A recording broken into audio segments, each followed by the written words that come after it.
নমস্কাৰ বন্ধুসকল, আজি আমাৰ কুকুৰাখিনিৰ বয়স হ'ল 19 দিন আৰু 19 দিনত আপোনালোকে গ্ৰোথটো দেখিছে কেনেকুৱা হৈছে। আমি স্পেচটো বঢ়াই দিয়া হ'ল আমাৰ, দেখিছে। আৰু বন্ধুসকল, পুৰণা ফলিয়াখিনি আমি চাফা কৰি নতুন দি আছোঁ এতিয়া।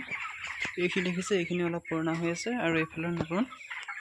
এইখিনি যেতিয়া বেছি বেয়া হ'ব আকৌ এইখিনিও চাফা কৰি দিম আমি। এনেকৈ আচলতে মেনেজমেণ্ট কৰি থাকিবলগীয়া হৈছে। দেখিছে কুকুৰা গ্ৰোথটো চাওক।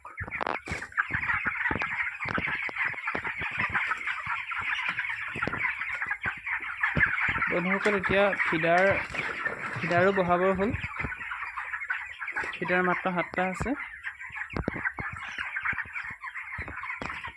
400 মুৰ্গীত 7টা কম হৈছে। এতিয়া যিহেতু 19 দিন হৈ গ'ল, আছিলে সৰু কেইটা আমি উঠাই দিলোঁ। এতিয়া ডাঙৰ ফিডাৰ আজি ধুই থোৱা আছে, আকৌ সেইকেইটা দিব লাগিব।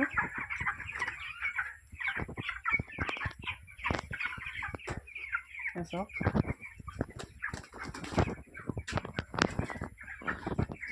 আৰু 10 দিনত আমি ফুল স্পেচ দিব লাগিব। এতিয়া গোটেই ঘৰটো এই সকলোবিলাক চাফা কৰি